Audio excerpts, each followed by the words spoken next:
So welcome everybody to our distinguished lecture. I'm Glenn Wharton. The lecture will be presented by Dr. Ndubisi Eze-Oluwamba. What you just saw was our very first program video that was created by the Social Science Division at UCLA. We plan to post it on our website to help people understand who we are, what we do, and our vision for the future. We're still working out the kinks, but the video's there. But we hope that maybe even some people in the audience today will help us reach these goals. Before we begin, I'd like to acknowledge that as a land-grant institution, UCLA and the UCLA Getty Conservation Program acknowledge the Gabrielino Tongva peoples as the traditional land caretakers of the Tovan Gar, the Los Angeles Basin, and South Channel Islands.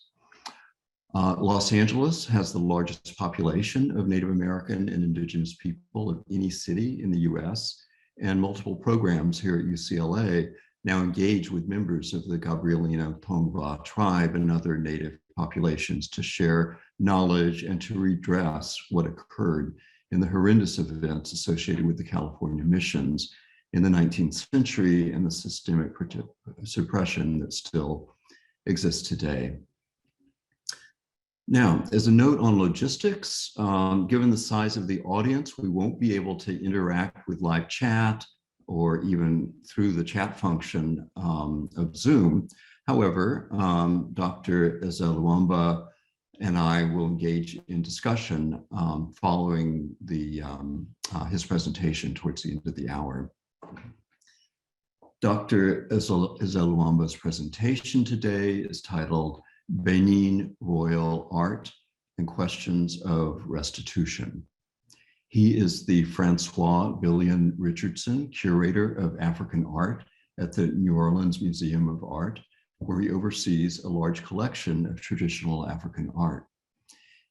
He's a scholar of African art who is originally from Benin City in Nigeria. He holds a doctorate in art history from the University of Florida, Gainesville. His current work focuses on visual cultures of shrines, and he's contributed numerous articles and book chapters on the topic.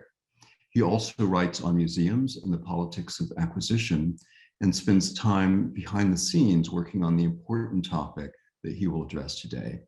And with that, I'll turn you over to Dr. Eze-Oluwamba. Thank you.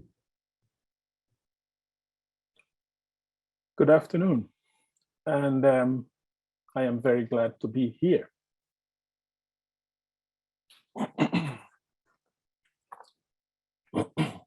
I will not forget to point at the historical incident that resulted to the looting of Benin art, which is the subject of our conversation this afternoon. Even though it is never my intent to pursue the extensive historical trajectory, I am compelled to making commentary about it to help create a sharper focus on the material. By providing this account of the history of that event, we can glean a clearer picture of the idea embedded within the discussion afterwards.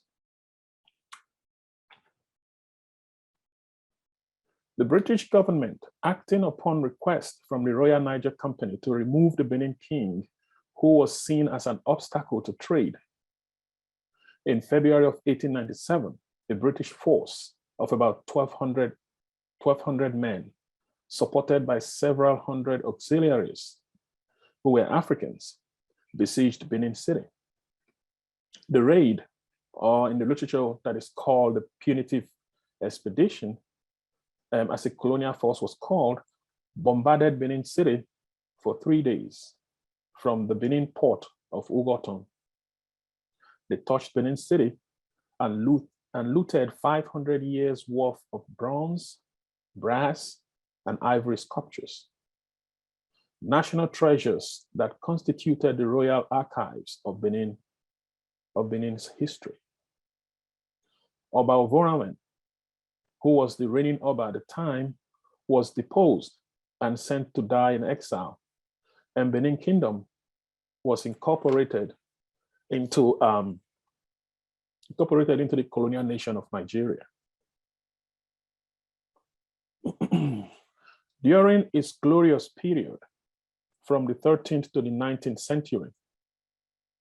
Benin produced one of the continent's most sophisticated artistic legacies. To reflect the splendor of the royal court, the Oba, or the kings, commissioned highly skilled artisans to create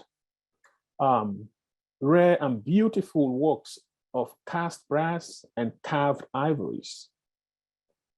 This included human and animal forms, relief plaques, elephant tusks, pendant bracelets, life-size commemorative heads of kings and Queen Mother, and ceremonial objects that adorn the royal palace, and altars honoring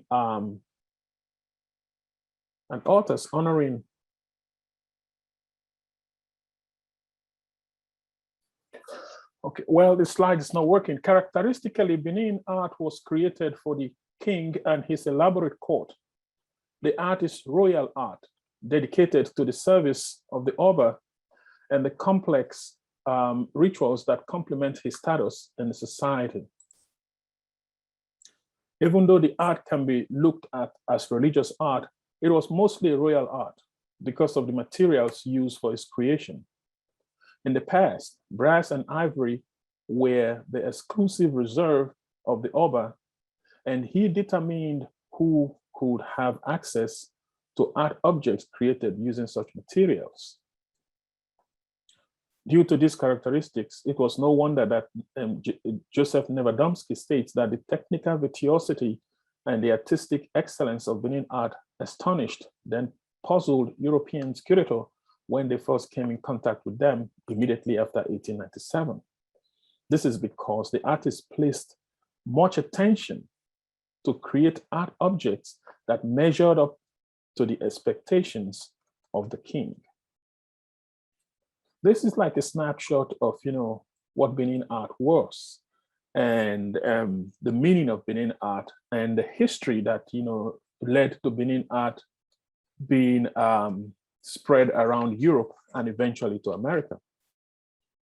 I will now go ahead to, contemplate on the issue of repatriation of Benin material. No doubt that the conversation about the repatriation of the cultural patrimony of Africa rages on.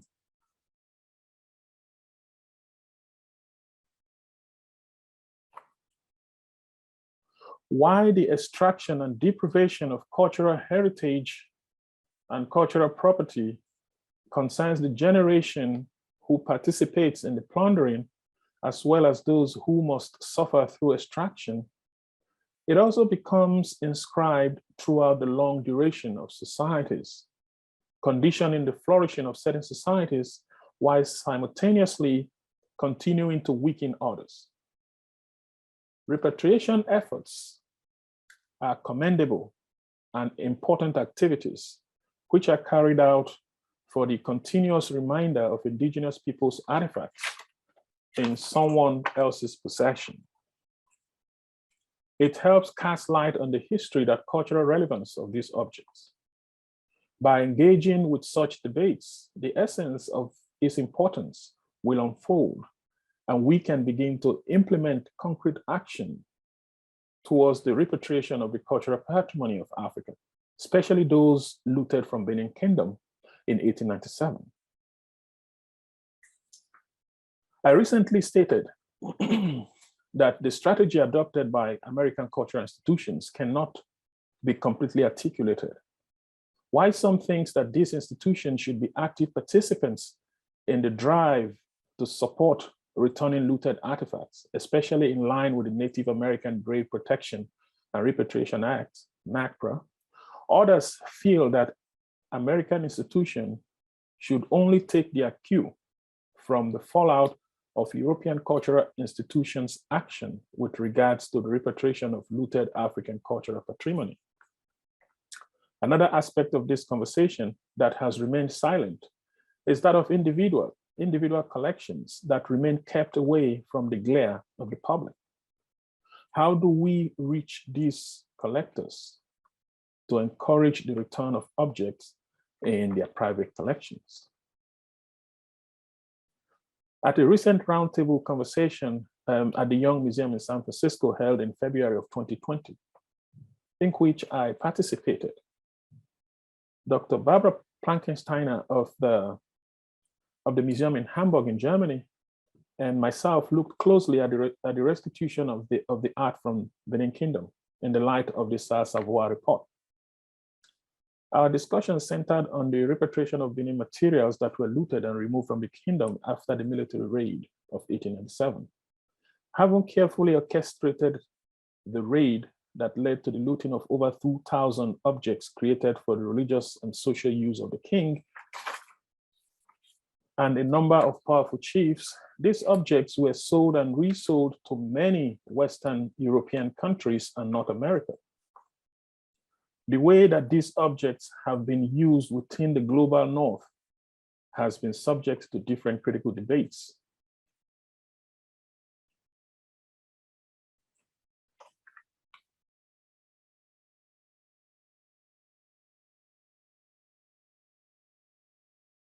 Even though it can be argued that the objects were kept and cared for in the various museums holding them, it is in the active participation in conversation for their repatriation that we have been able to realize the tenets for which the objects were created in the first place. These conversations can further begin to repair the strained cultural relations precipitated by that historical antecedent. Having carefully listened to both sides of the argument on repatriation of the cultural patrimony of Africa, it is important to note that I advocate for a more nuanced approach. Returning these cultural patrimonies in a fiat, as some have suggested, is not going to solve the problem brought by their forceful removal. Equally, ignoring the demand for the repatriation of these objects will continue to reflect the arrogance of Occidental cultures towards those of the African cultures where these looted objects emanate. However, the ongoing dialogue is an indication that change is rife, and when adequately harnessed, can bring the necessary conditions that will help to usher home the objects when they begin to return. This is what I have described as repatriate, but with sense. The approach of American cultural institutions should be careful and methodic. It entails trying to understand the contours of the brutal history of colonialism that got those work out from Africa in the first place. And as the case of the Rhode Island School of Design Museum demonstrates, the problem in repatriating Benin objects back to Nigeria is complex. This complexity ranges from how to navigate the modern nation state government to reach the appropriate cultural group and all the nuances that accompany that bureaucracy. Similarly, there is the question of who to return the objects to. Bypassing federal and state government and dealing directly with the Oba and the people of Benin City will amount to undermining the modern government bureaucracy of Nigeria. We will not forget to recall that these objects were removed before the institution of the nation. Therefore, it is rational to return the object. Therefore, is it rational to return the object to the nation that does not form part of the system that was in place when they were removed in the first place? In October of 2019, I had a moment while I was traveling in Benin City to speak with some local scholars and chiefs in the city of Benin. This was while I was researching a plaque that was among other objects returned to the Oba's palace in the 1950s. I could not help but pay attention to the divided views of these groups of chiefs and scholars. There are views of those in support of the immediate repatriation of the objects, and another group did not seem to care about such repatriation. They argued that the perspective of their religious leaning, that such materials are not worthy to be returned at all, so that the government can concentrate their effort towards social infrastructural development of the nation. Yet another group interestingly clamor for the repatriation of looted Benin art when the necessary infrastructure have been put in place. I favor this group because they reflect the views that I hold in the repatriation of the art from Benin Kingdom and other African cultures. The next steps. There are many ways that American cultural institutions can begin to build relationships with the numerous African cultures where objects emanate. One viable way is through institutional collaboration, which may sound rather general. However, in the course of my involvement in the Andrew Mellon Research Project at the Virginia Museum of Fine Arts in Richmond, Virginia, it became apparent that seeking for and including the voices of communities where African art object originates help to elucidate their meaning and significance. Therefore, the shape of such collaboration should broach exhibitions and personal development. By engaging in collaborative exhibition with the potential to adding venues in the continent, the thought about how to view shows abroad will be abated. There is also the need for active participation in initiatives like the Digital Benin Project and the Benin Dialogue Group that counterparts in Europe had already started to deal with. The idea that underpin these initiatives are all towards the same goal of collaborating with the cultures involved to reaching a workable solution towards the repatriation conversation. Through the creation of programs that will facilitate the exchange of personnel, African counterparts will be able to attend valid training in American institutions. This will offer them the necessary tools to deal with the cultural patrimony anytime they are in contact with those. There is a positive outlook in terms of forging a path towards this thinking. Following from a panel at the just concluded Art Council of the African Studies Association Triennial held virtually in June of 2021, a group is already emerging, which hopefully will begin to make concrete steps to some of these ideas that include but not restricted to just repatriation. Few representatives of North American museums are grouping to find a path to being active participants in this conversation about repatriation. One of the important step in this direction has been to create a forum where institutions in Africa are part of a listening session where the organizers from the American side are actively seeking to collaborate with colleagues in the continent with a view of hearing firsthand from the continent what practical ways that they can be of help in this whole process. And like I have mentioned earlier on, my take, which I believe is going to form part of the idea of this new group forming, is to take into account the importance of what I described as human infrastructure.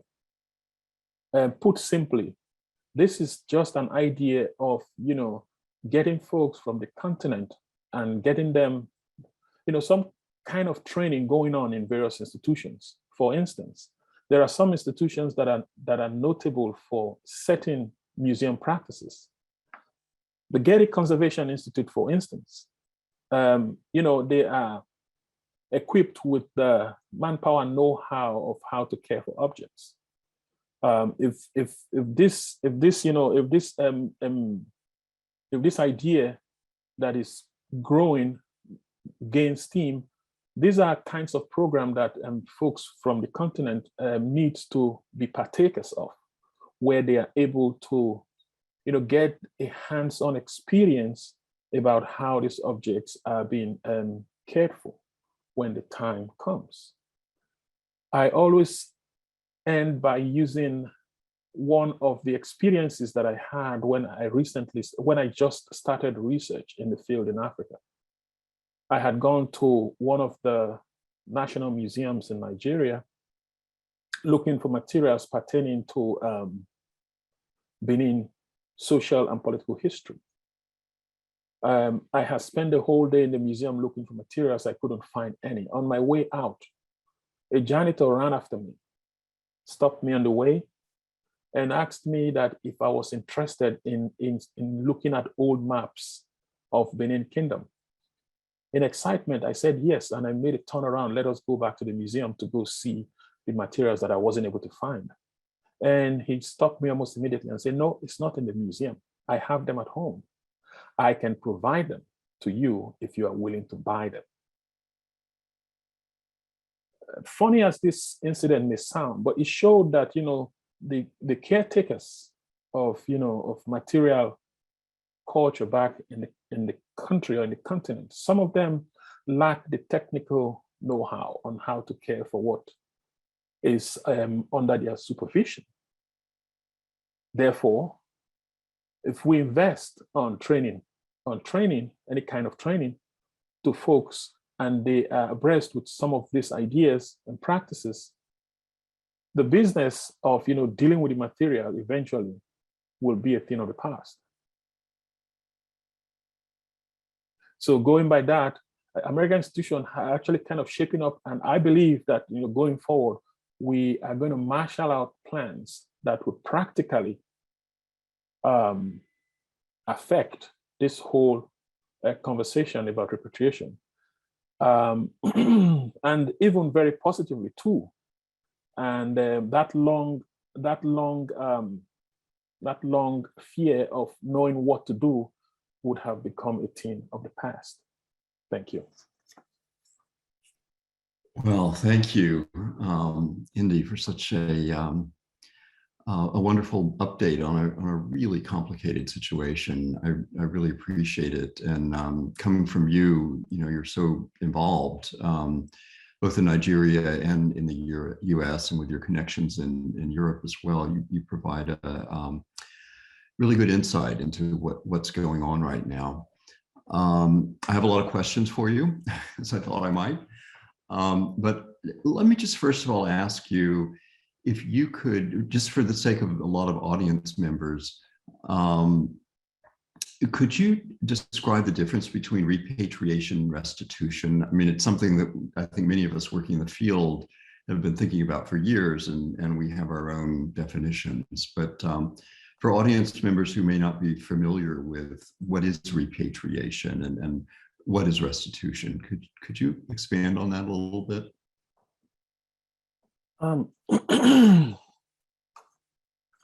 Yeah, immediately speaking, repatriation, signal this whole idea of return. So I believe in most of the conversation, what we tend to hear frequently is repatriation, which means that the material that has been removed from the various cultures should be returned. And I believe that was the tone that Emmanuel Macron used when he made that declaration at Ouagadougou during one of his trips to Africa. So repatriation to me sound just like, okay, what you have looted in time past, okay, it's time to return them. Okay, take have them, take them back. Then reparation. So repatriation. I tend to kind of merge it with this idea of reparation. When you are reparating something, I don't think it is only the material culture that you are supposed to be returning. There are other things that there should be, because in the case of African material, for instance, we are not going to deny the fact that there has been a lot of popularity that these materials have attained in all these years that it has been out in the West. I'm not going to go into the economics of art in this conversation, but we know that a lot it has actually, should I say, mobilized Western museum institution to the point where this become a very, very strong institution, not only for administrative purposes, but it also has the financial capabilities. And so, when we talk about reparation, we are also looking at the possibility of, giving back not only not necessarily only the actual material artifact, but some of the goodies that have come out from the time that this object has been out there. Let us take, for instance, we know that all the time this African material has been in the West, the cultures where they come out from has actually suffered deprivation because they don't have access to the material, and a lot of the kids from the continent, people like us, we kind of have been able to follow the museum conversation. We understand the business of art, and then we cannot, there is no way we can avoid to know the financial involvement that has happened all this time. So reparation now comes in where we say, in returning this material, just outright return doesn't really make any sense, because what does that mean? You are done with it, and then you have made out all the profit from it, and then you don't want to go away. Reparation sometimes doesn't have to be actual physical money. Reparation means kind of committed effort to help. I'm using the word to help settle these materials back in when they get home. So reparation could take the form of commitment to infrastructural development. Reparation could actually be what I just described in my talk just now about training manpower, so that they are able to care for the object for when they return.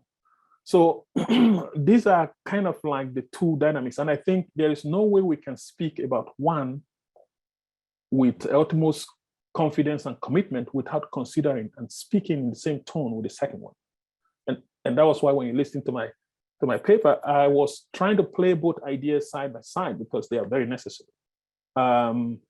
When in high school we learned about the different colonial systems that were operational.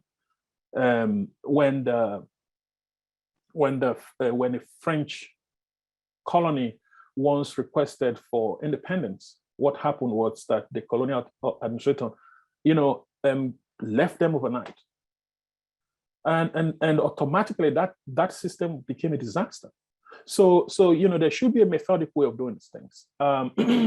Yeah, that's how I actually kind of take those two terminologies both in definitional terms and the way I describe them. Thank you for that. That's very helpful. I'm just reflecting on how complicated the situation is in almost every front. That, as you mentioned, the situation in Nigeria with the current Nigerian state and the OBA, the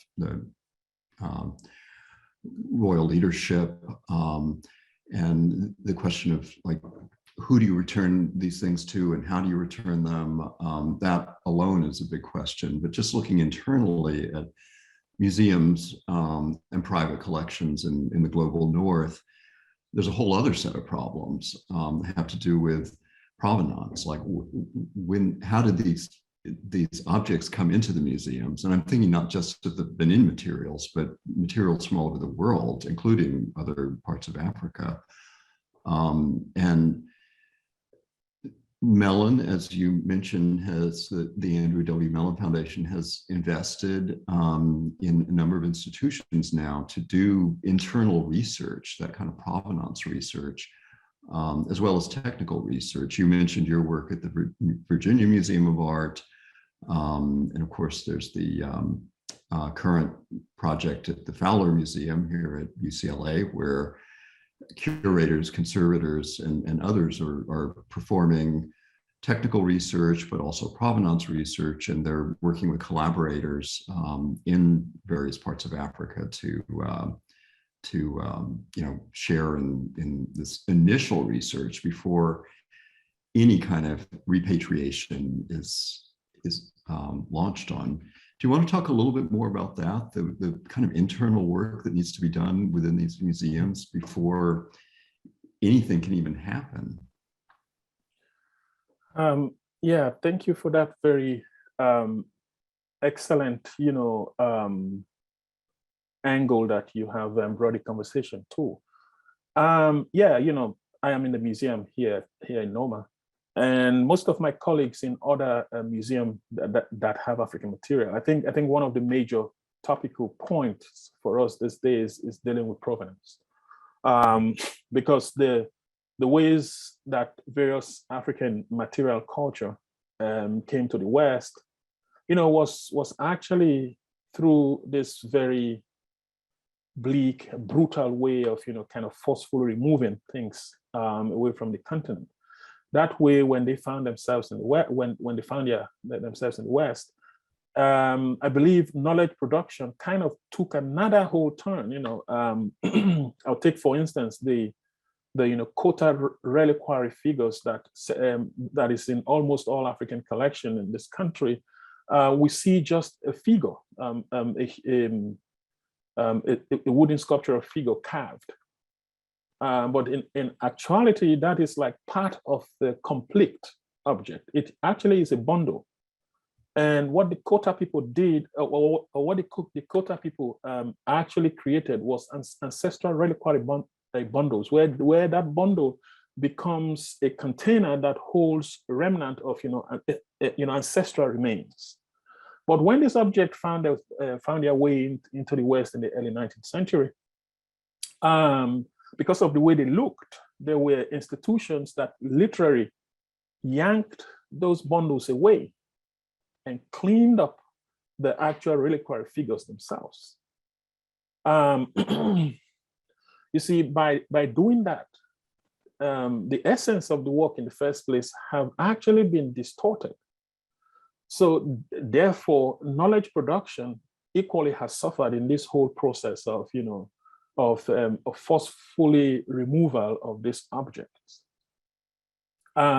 So in dealing with provenance research, just like we were doing in Virginia while I was in that project, we very early on, addressed the whole thing about Africa. Africa is a living continent. It's a continent with people, and most of the cultures that we are dealing with today were cultures that were there when this object were removed. Mm-hmm. A clear case is the case of Benin, for instance. So we started from that premise, believing that Africa is a living continent, and then and then if we are dealing with an important topic such as repatriation, if we're dealing with a very important topic as provenance research, let us go to provenance research. We should be bold enough to go back. I suggested returning back to the field, which is to go back to the continent and deal with these cultures, because the object were looted, and then this new whole knowledge production has been created around them without the input of the people that created them.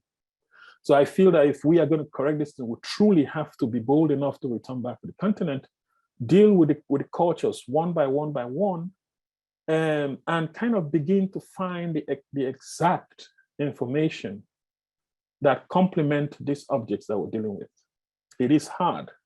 It is, financially heavy.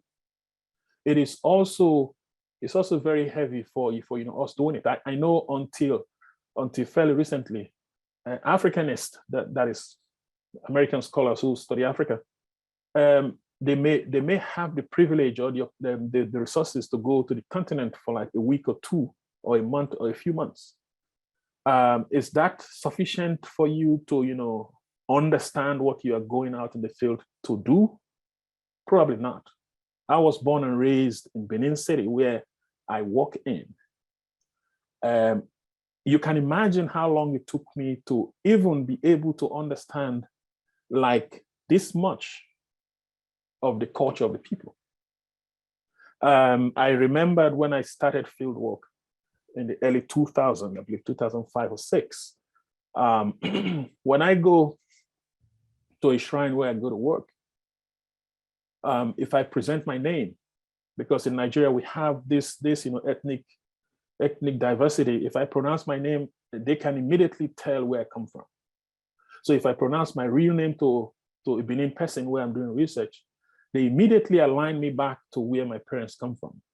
And then it becomes hard for me to assess any kind of deep cultural information that I'm looking for. But in my case, I was lucky. I grew up in Benin City. I understand the culture and the language. So, if I don't want to go through that long process of finding where I'm from, I give them a short version of my name. That's why folks call me ND. So I give them ND. They cannot relate where ND is from because I can speak the language. I understand the culture so deeply, and then I have access. It will take a longer time for colleagues in North America to, achieve the same, such as me. But, it's achievable.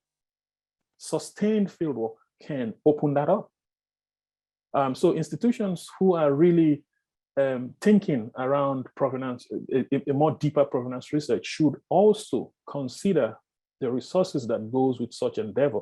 They are very important. Those endeavors are really very important because if we want to deal with African materials and get it right, get the right information or get the right knowledge, knowledge production of this material to our audience or our visitors to the museum, we have to do it right. There's no shortcut. Yeah, you're making me think about my own field of cultural heritage conservation and some of the work that many of us are now doing really over the last 20 years or so, increasingly with this realization that we've been trained in the sciences and the material sciences. We learn how to do technical analysis of artifacts, how to date artifacts, how to identify materials, and how to identify mechanisms of deterioration. This is all a very material approach, as well as different resins that we can use to reattach, reassemble broken artifacts, or solvents to clean the surfaces of artifacts. But we realize that's only half the equation. That's the material part. We've come to realize that there's the cultural part, which is at least half of what we need to know in order to perform full research on an artifact, to arrive at an appropriate decision of how to care for it. So within the field, we're developing collaborative models of practice and we're doing this.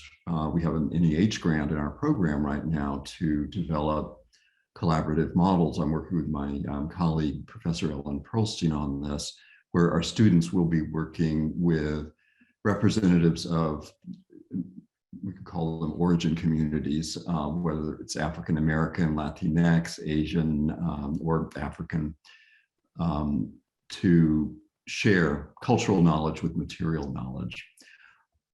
And now, more recently, we're actually trying to find students from these communities who want to become conservators, so they will embody both the cultural and the material knowledge. So that's definitely a direction we're moving in and putting a lot of effort towards.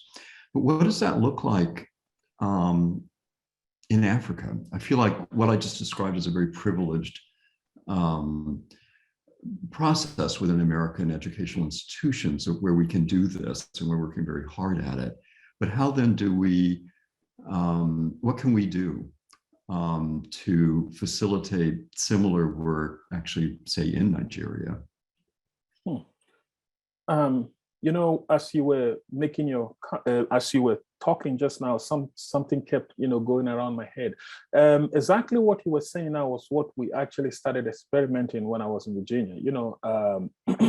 We, colleagues in conservation were working hand in hand with us that were in curatorial, doing the actual research. So you know, that collaboration actually started from there, and that was how I can speak to all the time I spend in the field in Africa. So you know, when my colleagues were going to Europe, doing the other kinds of research, searching out institutions that have African materials, I was going back to the field. I was going back to the continent, dealing with the cultures, the living culture, because Africa is a living culture.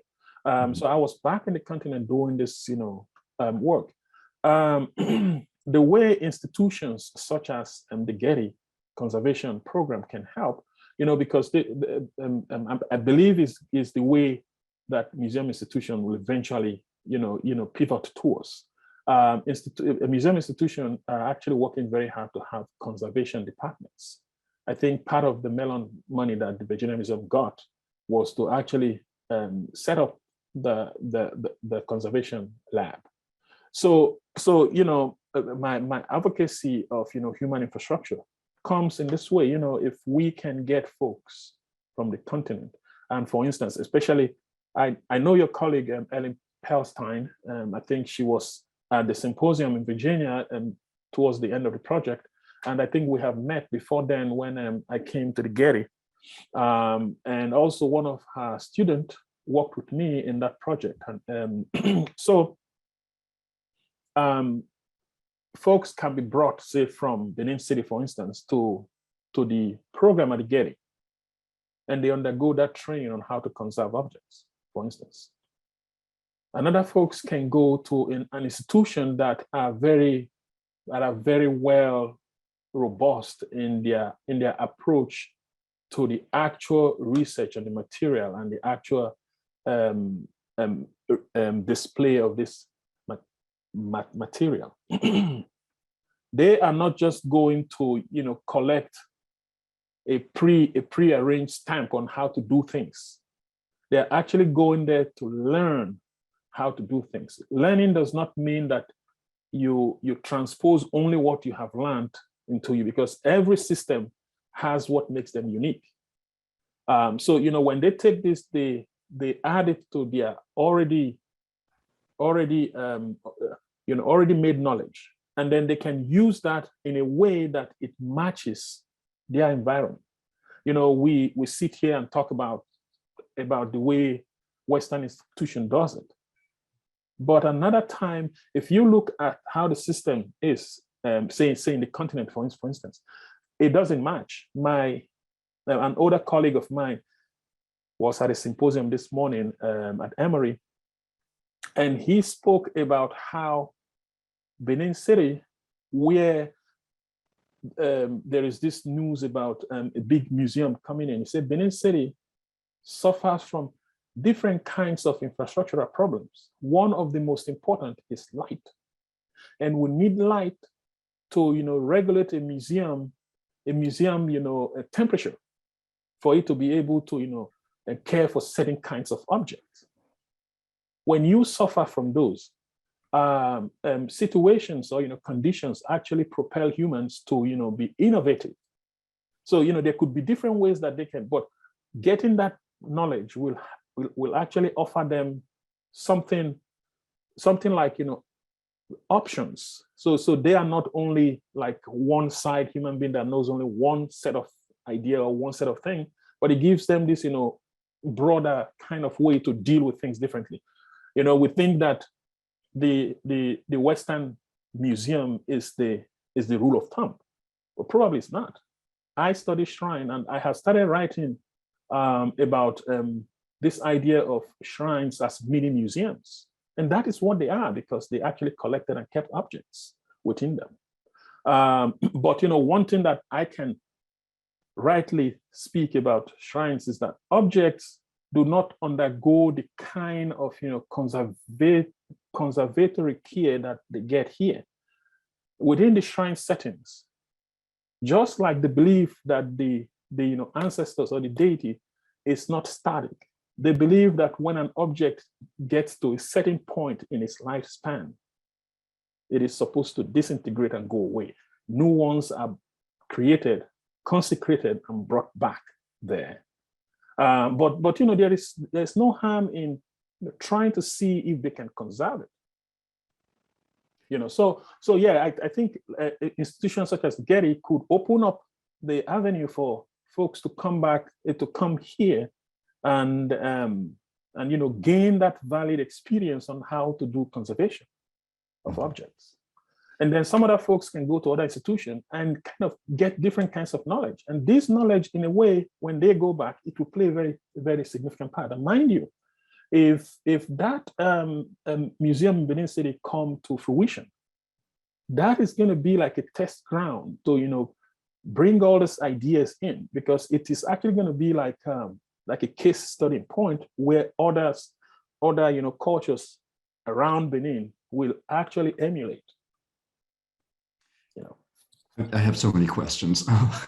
Maybe I'll just start with where you ended up with this new proposed museum that's being designed for Benin City. I worry about the exportation of the Western Museum model, this idea of the encyclopedic museum, or even just the way museums are set up to do some scholarly research on collections and then present them. And it's really been kind of a top-down, us to them transfer of knowledge. And more contemporary museum models are much more community engaged, where even with community-based curating, experimentation. So museums in the West are starting to open up.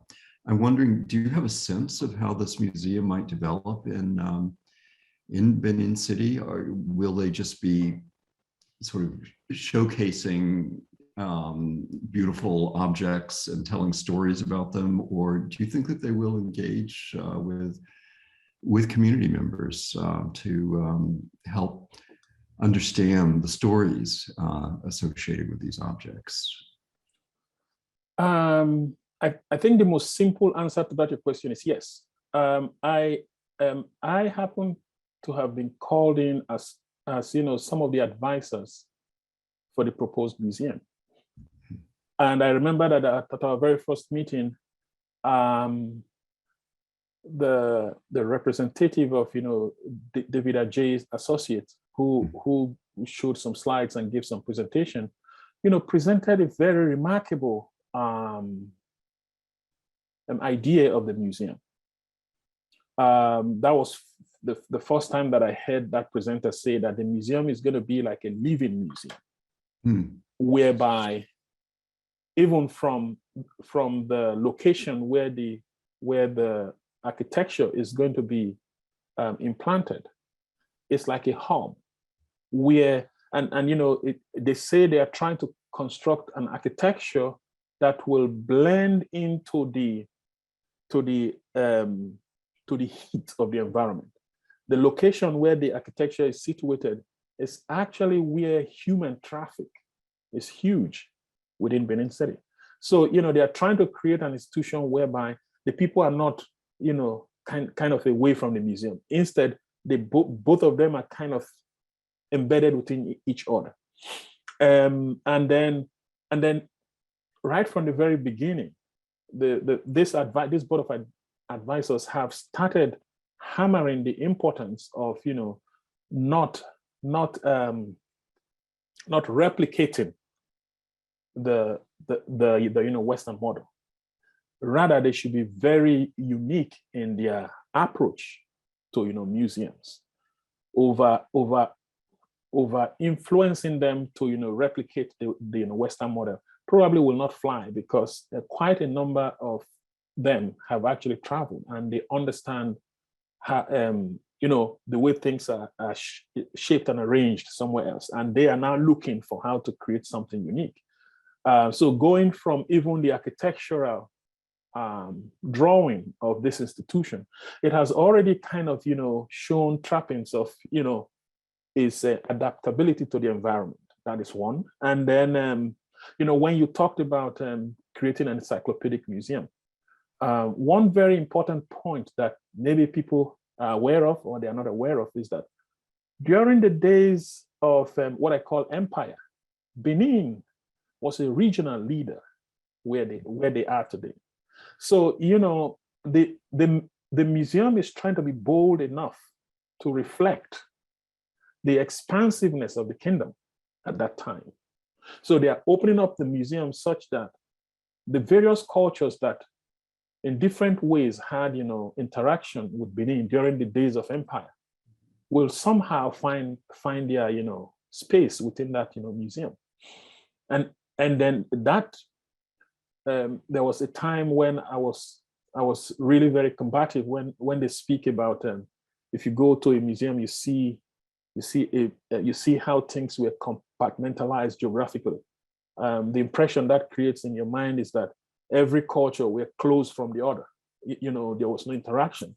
But that sort of opening up, having everybody kind of jostle, reflect what life was in time past, which was there was constant back and forth with all the cultures.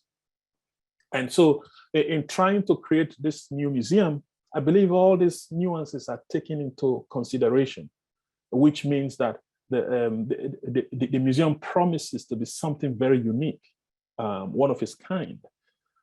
So, going by its architectural design, going by the way they have planned it out, going by even how the environment around the museum will form significant part of the daily grind that happens in Benin City, are all what makes it very unique.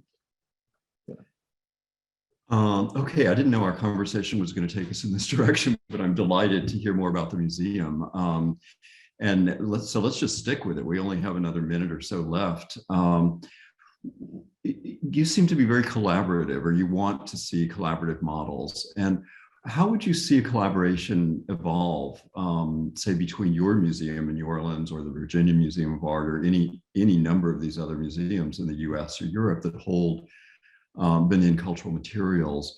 Could you see relationships evolving between this new museum in Benin City and a museum such as yours or another one, where artifacts go back and forth, curatorial exchanges, conservation exchanges, that kind of collaboration, institutional collaboration? Oh yes, I have always said that I am not scared of being ambitious. Being ambitious could take any form. What this whole idea of collaboration is not going to be something totally new. I think it actually has started. I could remember some time ago, when I haven't come into the museum, I was still in the university, when I heard that the Smithsonian Institution kind of worked with the National Museum in Benin City in reinstalling his photography exhibition. In the build-up to that, there were a lot of folks from that museum coming to the Smithsonian Institution. So it has already begun. I think just like this conversation of repatriation, because it is topical today, does not mean that the conversation about repatriation only just started today. Right. In my paper, I spoke about a piece of object that was returned in the 1950s to Benin City. So, this thing has been ongoing, but just that we are now trying to, kind of take it a step further and making it concrete. Why I said this was because in 2007, my colleague, Barbara Plankensteiner, she did that exhibition, one of the most comprehensive Benin exhibition that has ever been put together before, in Vienna, Austria. Benin Kings and Ritual, a court art from Benin, Nigeria. That was a very comprehensive exhibition where she even went back to the palace of the king and borrowed objects that formed part of that exhibition. But guess what? That exhibition traveled from Vienna to Paris, Musée Quai Branly, and it came to America to the Art Institute, I believe it's the Field Museum of Chicago or the Art Institute of Chicago. These were the venues where that exhibition traveled. Benin, that owned all the material, Nigeria never had the opportunity of showing it. The closest that they got was the catalog that came out from that show were distributed as complimentary copies. Collaboration should go beyond that. That is what if you can be bold enough to go to the continent and borrow objects, which is fine, you can also be bold enough to find venues. We can do it. Yeah. Indy, I'm so glad to hear you say that you are not afraid to be ambitious because you have a lot of wonderful ideas and you actually embody, I was talking before about our efforts to bring people in from different parts of the world to train them in conservation so that they can embody both the culture and the material knowledge. Well, you do that in the curatorial world, and we're very lucky to have you in the US. And I'm very pleased to hear that you're behind the scenes in all of these areas working on behalf of these cultural materials from Benin, as well as the people of Benin and Nigeria. So thank you so much for your time. I want to just let everyone in the audience know that we will post the recording of this discussion on our website. We'll try to get some of the images in from Indy's presentation. So once again, thank you very much, Indy, for joining us today. Thank you for having me.